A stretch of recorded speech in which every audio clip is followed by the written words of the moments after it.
Hello, welcome back to A Drunk History of Middle-earth. It is me, Chris. I'm by myself again because life of parents is difficult and unpredictable, and sometimes Becca just wants to be on the episodes where we get drunk and watch films, so look out for some of those coming up. I hope you're well. It is a new year. It is the third year of this podcast, and this is episode 60. How the hell did we get here? Wow. Pleased to say things are going well.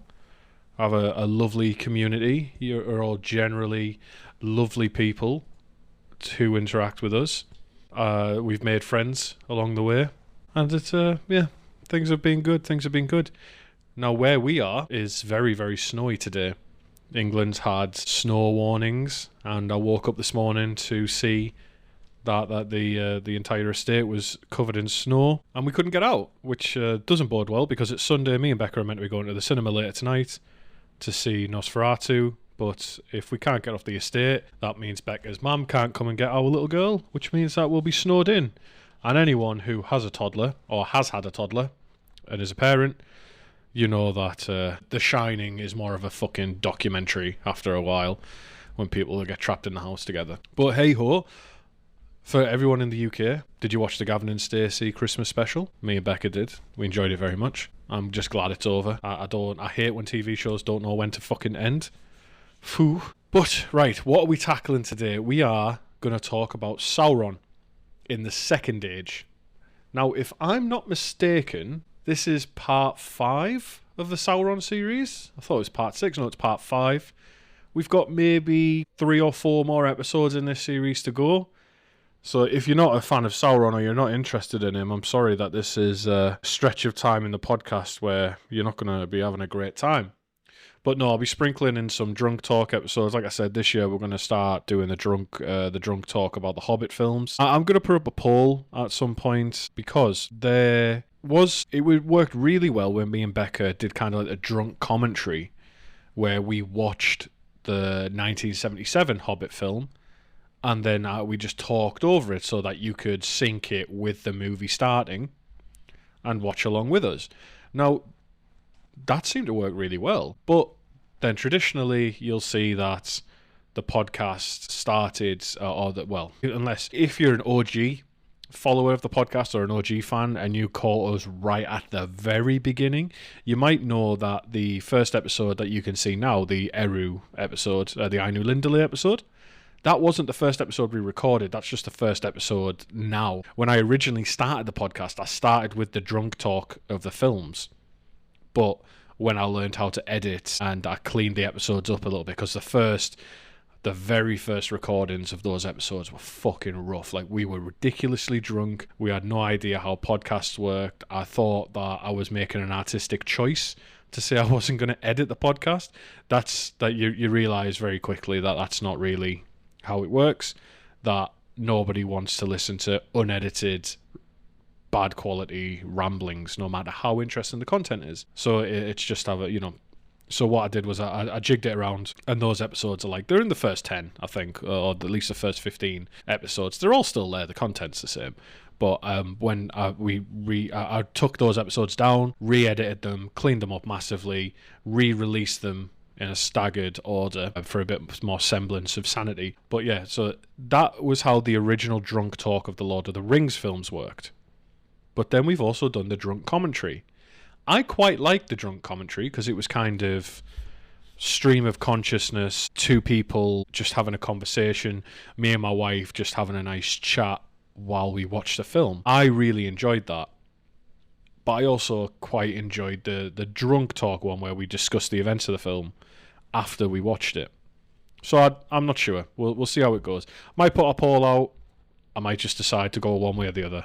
So ultimately, I'm asking for I might ask for people's opinions, but that doesn't ultimately mean that it's definitely going to happen. Because obviously it's still what's that? A camel is a horse made by a committee, as I said. So it's still a decision I have to make for the podcast. But no, it's not a decision. Just more of the musings that I'm interested in. Can you tell I'm excited? Because I'm quite excited because now we get to the Second Age. So anyway, going back to the films very quickly before we talk about Sauron again.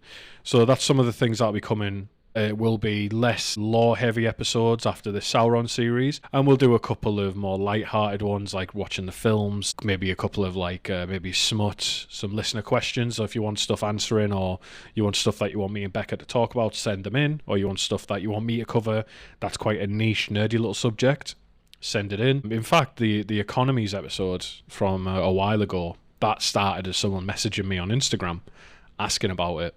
So, I do listen to things people want to know about. Before I go on as well, you'll have seen, if you follow me on Instagram, over Christmas. So this started about 2 years ago. There's an artist that I already liked her before I realised just how close we live together. Like, she lives around the corner from Becca's parents, and she's called The Little Wilderness. And you've seen, I've put pictures of the artwork she's done for us. Like there's the one with the dragon helm with Dor Lomin sat on a pile of books. That was a commission by her. And I messaged her a couple of years ago after I'd got that piece, and I said, I'd really want to see a composite map of Middle-earth. Would you be up for doing that? And we went back and forth, and she said, well, you'd have to help us with, what you'd want to see on the map, blah, blah, blah.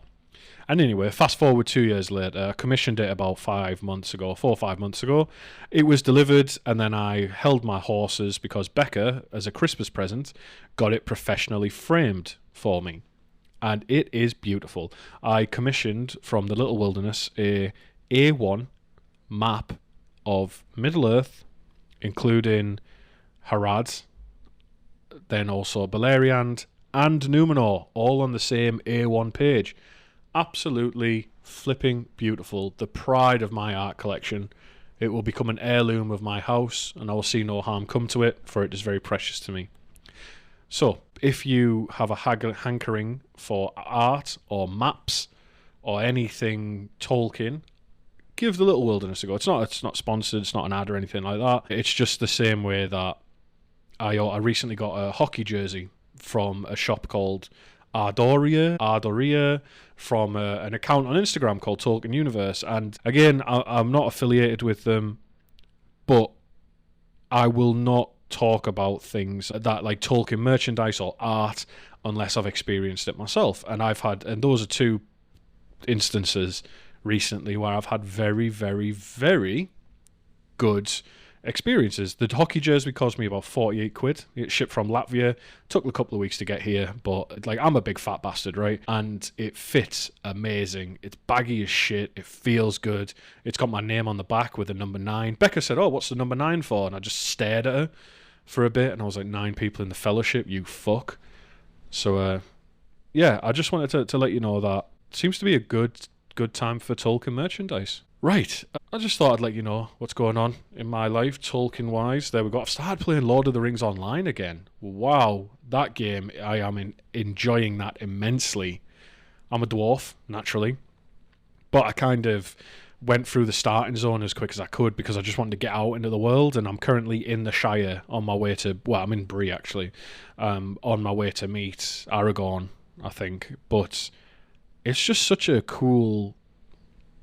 It's just such a cool game to walk around in. Like, you can see just how much effort that Standing Stone Games have put into it. So anybody who plays Lord of the Rings online, I'm on the Landroval server. Hit me up. Let me know if there's anything you'd like me to see or anything you'd want to show me in the game. Because I'm lacking for friends. I don't really know many other people who play it because I don't talk about it too much. I do talk about it occasionally in the Discord, so if you want to come and hang out with us there. 18 plus. Cannot stress that. It is an 18 plus server. This podcast is NSFW when I do the toggle for NSFW when I submit it to put it out every couple of weeks, sorry. Every episode is marked as not safe for kid. It's 18 plus.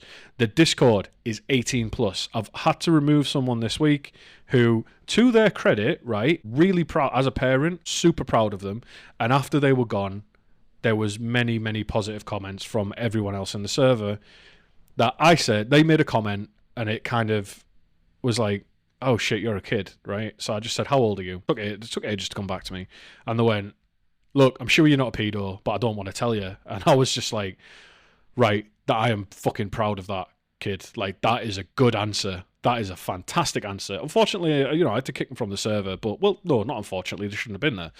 But I said, like, here, look, go, there's another book club, because obviously Fellowship of the Readers is shut down and there's a successor, blah, blah, blah. I said, look, they accept people of a younger age, go hang out with them. If that's your cup of tea, go over there. But my server is 18 plus. It is for adults. But I just wanted to bring it up, that the fact that this kid had said, somehow they found the podcast, but whatever. But then I'd said, like, how old are you? And they said, look, I'm sure you're not a pedo, but I'm not telling you. And I work in IT. I work broadly with computers. So to hear that from someone younger is very, very encouraging. I was super proud of them as I kicked that little ban button from the server, but I was like, you fucking go. Like, you are going to go far. So come and hang out with me if you're over the age of 18 on Discord. We have a lovely community. We're quite chill. It's just a group of friends, essentially. Come and be friends with us. That's really the announcements. I'm having a little bit of a ramble today, but I'm just feeling I'm in the chatty mood because we're snowed in. I've got some time to myself, and I thought I'd come and spend it with you lot. So, last time we talked about Sauron was at the end of the First Age of Middle-earth. In the War of Wrath, Sauron was ordered to return to Valinor to face the judgment of the Valar. And he said, nah fam. And he went.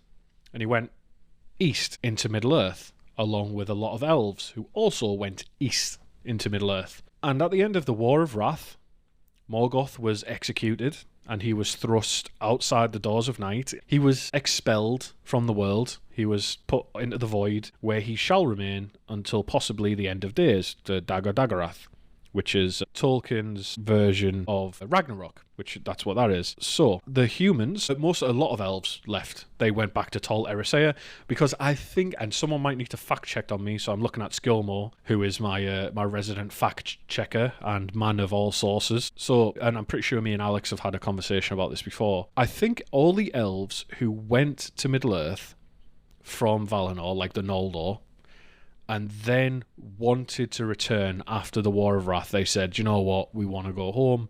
I don't think they were allowed to go back to Aman. They were allowed to live on Tol Eressëa, which is the island off the coast of Aman. So most of them would have went there. So that's what happened to a lot of the elves.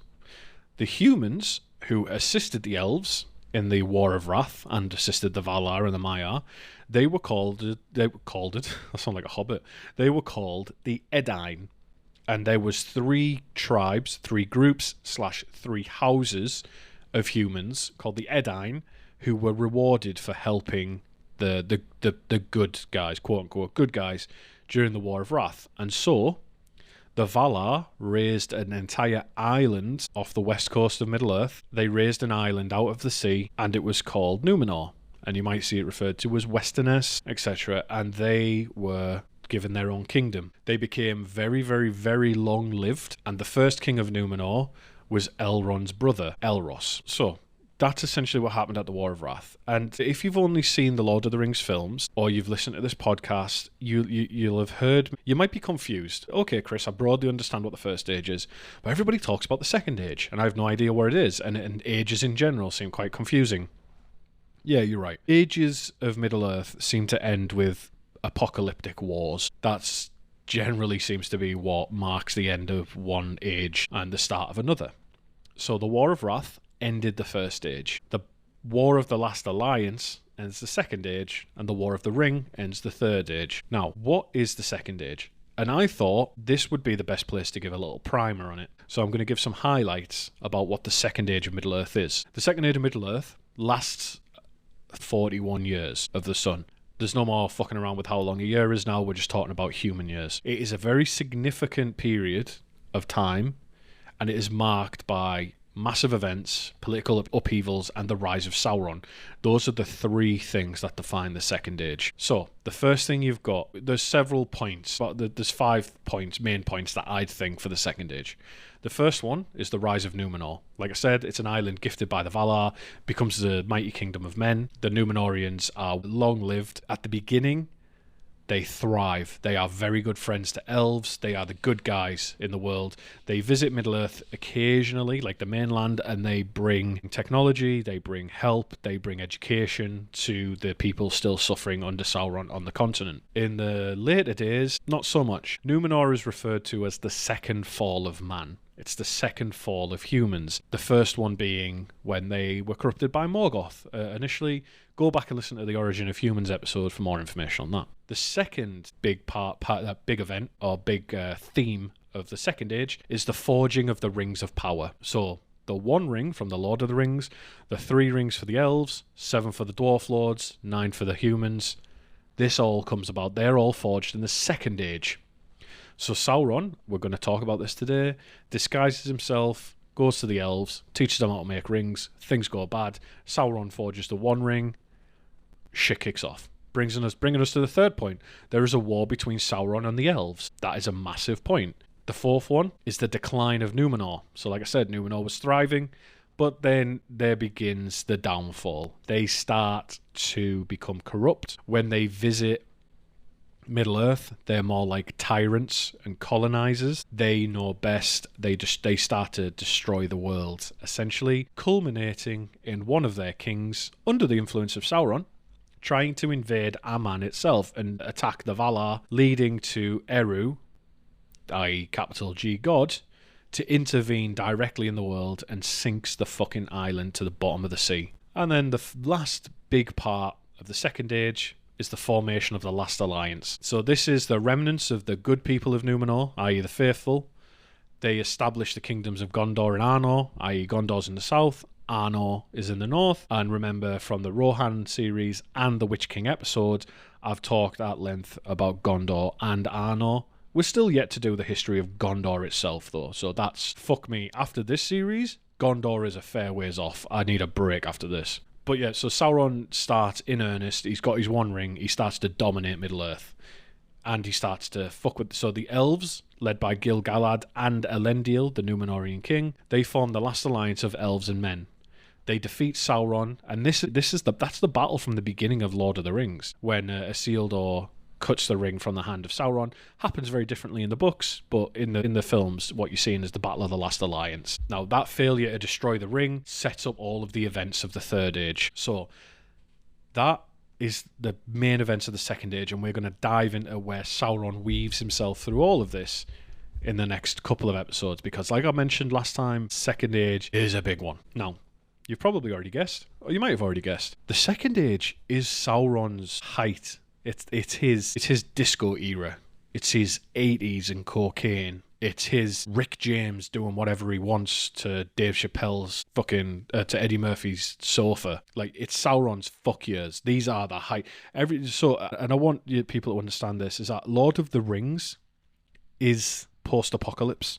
Essentially, everywhere you look in Lord of the Rings, there is the ruins of something greater. And there was a very interesting talk I attended a couple of years ago, where a priest or a pastor or some fucking American faith man, he said that the Lord of the Rings is like set after the apocalypse. It is post-apocalyptic, and it's after the Book of Revelations. Like, what do you do after the apocalypse has happened, and how do you find the faith and what have you? And it's a very interesting talk, but basically the main takeaway was he made an exceptionally compelling point that the Third Age of Middle-earth, and maybe even the Second Age as well, it's all post-apocalypse. The big things have happened. Everything is in decline. It's on the downward slope now. And, arguably, it's the same with... Well, not even arguably for me. It's the same for Sauron. He does all of the massive things he's going to do in the Second Age. And as part of that, we talk about Sauron's power. So as I said earlier in this series, Sauron is stronger in the Second Age than Morgoth was at the end of the First Age. And the reason for this is because Morgoth wanted to dominate the entire world and everything in it and leave his stain on everything. Sauron didn't want to do that. He targeted the sentient beings, the elves, the humans, the orcs, the dwarves. That's who he wanted to dominate. And because of that, he was able to apply his power much more surgically. Like, if Morgoth was a sledgehammer, Sauron was a scalpel.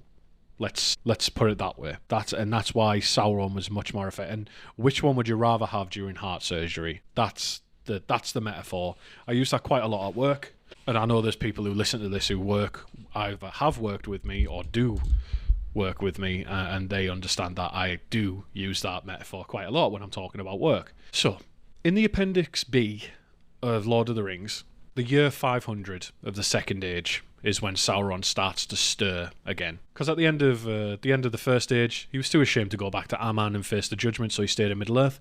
He was quiet. 500 years of being quiet, perhaps contemplation, and this might have been where he came to the conclusion that he did about the Valar and about Eru in general. This is where Sauron became as much of an atheist as someone could who has met God personally. So after 500 years, he becomes pretty sure that the Valar and Eru, they forgot Middle-earth. So he was like, fuck it, I can do what I want. So he went wild, right? He starts with humans in the east and the south, because traditionally they'd always been allied to Morgoth. They were the ones who they chased the Druidine when they, the Pukul men, the Warsers, when they were doing their shit and they were coming to the west and they were coming north. They were harassed. And these are the people who stayed behind when humans of the Edain left the Hildorian and stuff. So it's these people who spread slowly, but under these are the bad guys, essentially. Broadly speaking, it's probably quite racist to lump them all in together. But everyone, basically, the East and the South had traditionally worshipped Morgoth, so it was easier for Sauron to bring them under his wing. And we'll see when we get to Sauron and Numenor that the way Sauron gets people to follow him and turn away from Eru and the Valar is he offers them an alternative god who lets them do their desires. Even though he himself thinks that they've abandoned them, he gets people to the worship of Morgoth, through which he's able to manipulate them a lot easier. And then it's probably during this time that Sauron has empires, he has kingdoms, and because 500 years to us is a long time, I imagine to a Maiar it's not. But if you recall the first episode of the series, I said one of Sauron's titles was the Dark King, which referred to Sauron as obviously someone who had kingdoms, and this may have been during that time. But the first major event is in the year 882 of the Second Age. King Gil-galad of Lindon senses an evil is stirring in Middle-earth, so he sends a letter to the King of Numenor, and he asks for help. So this letter was received, and it is part of the story of Aldarion and Arendis. It's probably my favourite story from the Second Age of Middle-earth, but they are contenders for the worst fucking parents. They are bastards. They're both completely absorbed in their own pursuits to the detriment of their child, and she turns out to be a bastard as well. So, generational trauma. Gotta love it. But this letter is received by the king, by Tar-Meneldur. And this letter causes the king doubt and indecision, and it leads him to abdicating the throne and passing it to his son, Aldarion, in the next year. And for anyone who's read Aldarion and Arendis, and anyone who may have talked to me around the time that I was last reading it, I always said that there is a scene in the story of Aldarion and Arendis where Tar-Meneldur is sat with the letter on his lap, and he's talking about how he doesn't know how to act and how to respond to the idea of a great evil in Middle-earth and helping out King Gil-galad. And now, to me, that scene would make a fantastic stage show. Like, just a monologue. It's built to be perfectly kind of like Shakespearean. You can imagine someone sat on a throne with a spotlight on them. And it's always stuck with me as, of anything in Tolkien, that was the most kind of Shakespearean and the most stage-worthy, I guess. Anyway, moving on. In the year 1000 of the Second Age, so, 120 years later, Sauron chooses Mordor as his stronghold because he is seeing how strong the Númenóreans are growing. Now remember, this is still the first half of the Second Age. The Númenóreans are getting strong. They are a superpower in the world, and they are bringing things to the mainland. Kings, they're seen as like gods among men by the people who stayed behind. Like they are to other humans what elves are to humans, essentially. Like there's that big of a gap, it seems. So Sauron chooses Mordor, and he begins building the tower of Barad-dur. And as a side note, Barad-dur wasn't completed for another 600 years. 600 years to build that gigantic tower we see with the eye in the films. It's a fucking behemoth. And it would be destroyed at the end of the Second Age, but its foundations are strong. And then when it's rebuilt in the Third Age, and it isn't properly destroyed until the One Ring fell into Mount Doom. So let me pause for a little drink there while you just digest on something taken 600 years to build. This is the danger of recording solo. I don't have Becca to talk over while I have a drink and just wet my throat. But we carry on. As an aside, right, Barad-dur means Dark Tower in Sindarin. Barad means great or tall, building / fort / city / castle. And Dur means dark with evil implications. And in Black Speech, the language that Sauron made up for his servants, so like the orcs and that, the tower was called Lug-bursh. Lug means fortress and bursh means dark, or burz. Lug-bursh. In Quenya, it's either Taras Luna, which means dark tower, or Luna Turco, which is dark stronghold. You know, it's all the same. It's pretty much just, you know, different languages, same meaning. So around this time as well, the Black Gates of Mordor are constructed, and this is so that Sauron can halt any invasion if someone comes to his own lands. There's no exact dates on when the gates were constructed. We just know that it was sometime after the year 1000. They might have been built long before the war between the elves and Sauron. They might have been built just before the War of the Last Alliance. I think at least they were built before Numenor arrives at his gates and scares him, because otherwise they would have just walked into fucking Barad-dur. So I think we can safely assume that. But anyway, back to Sauron, right? So in the year 1200, the Second Age, so 200 years later, after he chooses Mordor, he takes a holiday from building Barad-dur, and he makes himself beautiful.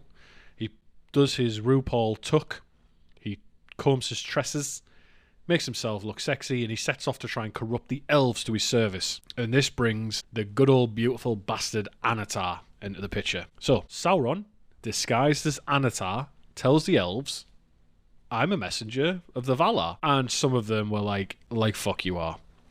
So Gil-galad, Elrond, and Galadriel do not trust him. They don't know who exactly he is, but they know he's not legit, and and because of this, he was never welcome in Lindon.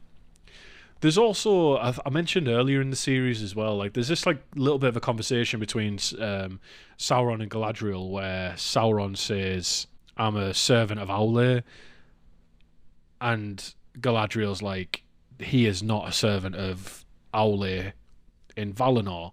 And technically they're both right, because in the beginning, was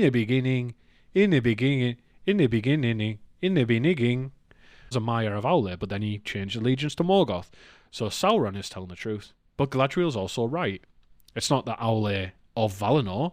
It's not Aule as he is now, the way he's a slippery bumhole and stuff like that. But he has much more success, right? So Sauron is never welcome in Lindon, which is where Gil-galad is. But he then goes to Eregion, where Celebrimbor, who's the grandson of Feanor, lives, and he is the lord of that land. And the Silmarillion outlines the history of what Sauron was up to in this period, and it's where most of our information comes from. But it gives more detail about the things he said to the elves. And I'll read some here, because hearing his words shows just like kind of how manipulative he is. Whereas the elves could make it as fair as Eressëa, nay, even as Valinor. And since you have not returned thither, as you might, I perceive that you love this Middle-earth, as do I. Is it not then our task to labour together for its enrichment, and for the raising of all the elfin kindreds that wander here untaught to the height of that power and knowledge which those who are beyond the sea? It was in Eregion that the counsels of Sauron were most gladly received, for in that land the Noldor desired ever to increase the skill and subtlety of their works. Moreover, they were not at peace in their hearts, since they refused to return into the west, and they desired both to stay in Middle-earth, which indeed they loved, and yet to enjoy the bliss of those that had departed. Therefore they hearkened to Sauron, and they learned of him many things, for his knowledge was great. In those days the smith of Ostin-Ethil surpassed all that they had contrived before, and they took thought, and they made the rings of power. But Sauron guided their labours, and he was aware of all that they did, for his desire was to set a bond upon the elves and bring them under his vigilance. And I'm going to read one more quote before we move on, and this is an excerpt now from the Unfinished Tale. Unfinished Tales. Unfinished Tale is a circumcised guy. And Unfinished Tales sums up the relationships here and about what we've just talked about. So Sauron had better fortune with the Noldor of Eregion, and especially with Celebrimbor, who desired in his heart to rival the skill and fame of Feanor. The cozening of the Smiths of Eregion by Sauron, and his giving himself the name Annatar, Lord of Gifts, is told of in the Rings of Power, but there's no mention of Galadriel, because we're now reading from the section of the book that's about Galadriel and Celeborn. In Eregion, Sauron posed as an emissary of the Valar sent to them by Middle-earth, thus anticipating the Astari. So again, he knows that the Valar will eventually send emissaries, and or ordered by them to remain there to give aid to the elves. He perceived that once that Galadriel would be his chief adversary and obstacle, and he endeavoured therefore to placate her, bearing her scorn with outward patience and courtesy. And there's a note that says, no explanation is offered in this rapid outline of why Galadriel scorned Sauron, unless she saw through his disguise, or of why, if she did perceive his true nature, she permitted him to remain in Eregion. Sauron used all his art upon Celebrimbor and his fellow smiths, who had formed a society or brotherhood very powerful in Eregion, the Gwaith Myrdain, and he worked in secret, unknown to Galadriel and Celeborn. Before long, Sauron had the Gwaith Myrdain under his influence, for at first they had great profit from his instruction in secret matters of their craft. So great became his hold on the Myrdain, that at length he persuaded them to revolt against Galadriel and Celeborn, and to seize power in Eregion, and that was at some time between 1350 and 1400 of the Second Age. Galadriel thereupon left Eregion and passed through Khazad-dûm to Lorien, taken with her Amroth and Celebrian. But Celeborn would not enter the mansions of the dwarves, and he remained behind in Eregion, disregarded by Celebrimbor. In Lorenan, Galadriel took up rule and defence against Sauron. So, what the point of that was, that it shows an inner working that once Sauron got to the elves, even though Celebrimbor and the Gwaith Myrdain wanted him and were like, oh my god, we're learning loads, some elves saw through it. And Galadriel even took the steps that she went through to Lothlorien, became the ruler there, and took up defence against Sauron, and he couldn't, I don't think he was ever successful in invading Lothlorien, ever.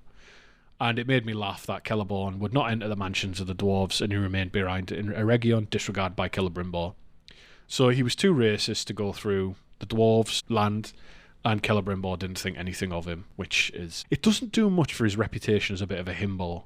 I'm going to be honest. I know there are his fans, but if you are left in a country with Sauron and Celebrimbor, and they both just ignore you, and you're too much of a dick to go through the dwarf cities at the time where there is the most peace between elves and dwarves, I'm just saying, it's not really everybody else's fault.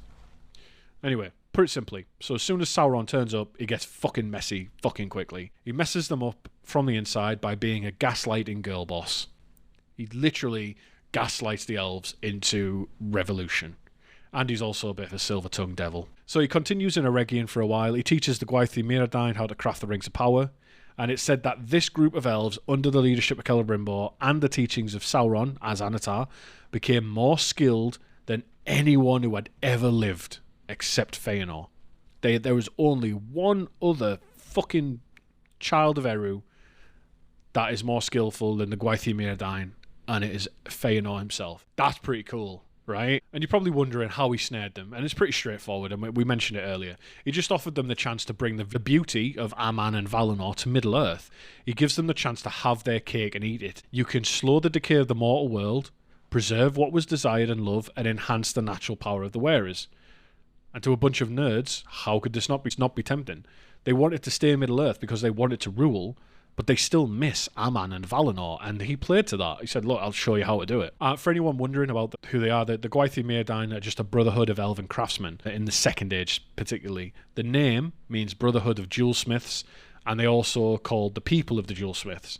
Gwaith means host in Sindarin, and Myrdain means Jewelsmiths. They had all settled in Eregion specifically because of how close it was to Khazad-dûm, because that's where the dwarves had the mithril mines. And the capital of Eregion was Ostin-Ethil, and they all lived there. Celebrimbor, the grandson of Feanor, and the star of the Shadow of War and Shadow of Mordor games, was their leader, and he was so proud of their work that when they forged a Ring of Power, the first, according to the dwarves in Appendix A of Lord of the Rings, the first of the 7 Rings of Power for the dwarves was presented to the Longbeards, to Durin's folk, the Longbeards, right? King Durin III, and there is an excerpt of this ring. Something may be said here. It was believed by the dwarves of Durin's folk to be the first of the 7 that was forged, and they say it was given to the king of Khazad-dûm during the Third by the elven smiths themselves and not by Sauron, though doubtless his evil power was on it, since he had aided in the forging of all the seven. But the possessors of the ring did not display it or speak of it, and they seldom surrendered it until near death, so that others did not know for certain where it was bestowed. Some thought that it remained in Khazad-dûm in the secret tomb of the kings, if they had not been discovered and plundered. But among the kindreds of Durin's heir, it was believed wrongly that Thrall had worn it when he rashly returned there. What then had become of it, they did not know. It was not found on the body of Azog. Nonetheless, it may well be, as the dwarves now believe, that Sauron by his arts had discovered who had this ring, the last to remain free, and that the singular misfortune of the heirs of Durin were largely due to his malice, for the dwarves had proved untamable by this means. The only power over them that the rings wielded was to inflame their hearts with the greed of gold and precious things, so that if they lacked them, all other good things seemed profitless, and they were filled with wrath and desire for vengeance on all who deprived them. So still pretty bad, but not bad in the way that Sauron wanted. I think it's mentioned in Lord of the Rings that Sauron considered the dwarf rings to be a failure because the dwarves couldn't be dominated in the way he wanted them to. On the subject of rings, there was many magic rings made by the Gwaith y Myrdain, not just the ones we hear about. It's just that all the other lesser rings are referred to as lesser essays in the craft. And all of this is to show that the elves are manipulated, and they are being manipulated by Sauron. And in letter 131, which, if you're familiar, is the big, massive, chunky letter that is included at the beginning of some editions of the Silmarillion. And there's an excerpt here about why the elves, and particularly the Noldor elves, were susceptible to being manipulated by Sauron. There arose a friendship between the usually hostile folk of elves and dwarves. For the first and only time, smithcraft reached its highest development. But many of the elves listened to Sauron. He was still fair in that early time, and his motives and those of the elves seemed to go partly together. The healing of the desolate lands. Sauron found their weak point, and in suggesting that, helping one another, they could make Western Middle-earth as beautiful as Valinor, it was really a veiled attack on the gods, an incitement to try and make a separate, independent paradise. Gil-galad repulsed all such overtures, as also did Elrond. But at Eregion, great work began, and the elves came their nearest to falling to magic and machinery. With the aid of Sauron's law, they made rings of power. Power is an ominous and sinister word in all these tales, except as applied to the gods. The chief power of all rings alike was the prevention or slowing of decay, i.e. change viewed as a regrettable thing. The preservation of what is desired or loved, or its semblance, that was more or less an elvish motive. But they enhanced the natural power of the possessor, thus a motive easily corruptible into evil, a lust for domination.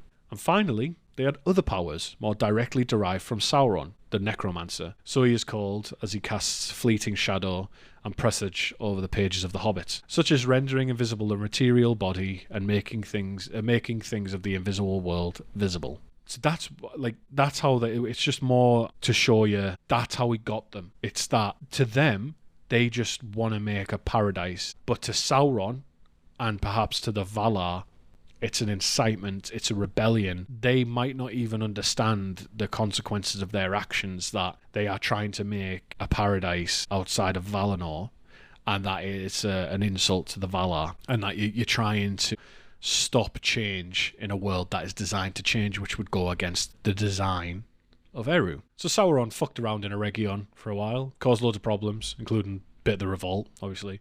Got the Gwaith y Myrdain to just kind of take control of Ostin Ethil so they could just keep doing their work.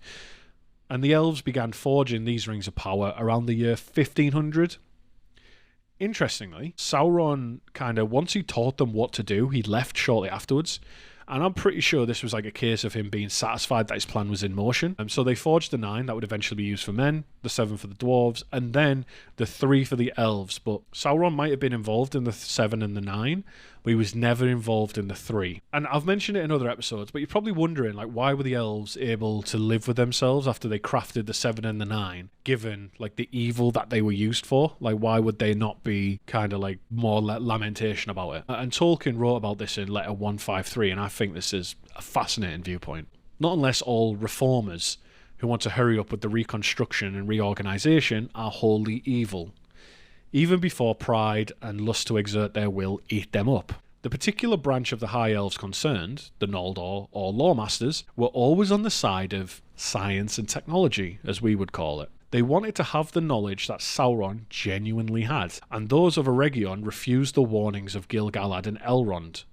The particular desire of the Eregion elves, an allegory, if you like, of a love of machinery and technical devices, is also symbolised by their special friendship with the dwarves of Moria. I should regard them as no more wicked or foolish, but in much the same peril, as Catholics engaged in a certain kind of physical research, e.g. those producing, if only as byproducts, poisonous gases and explosives, things not necessarily evil, but which things being as they are, and the nature and the motives of the economic masters who provide all the work being as they are pretty certain to serve evil ends, for which they will not necessarily be to blame, even if aware of them.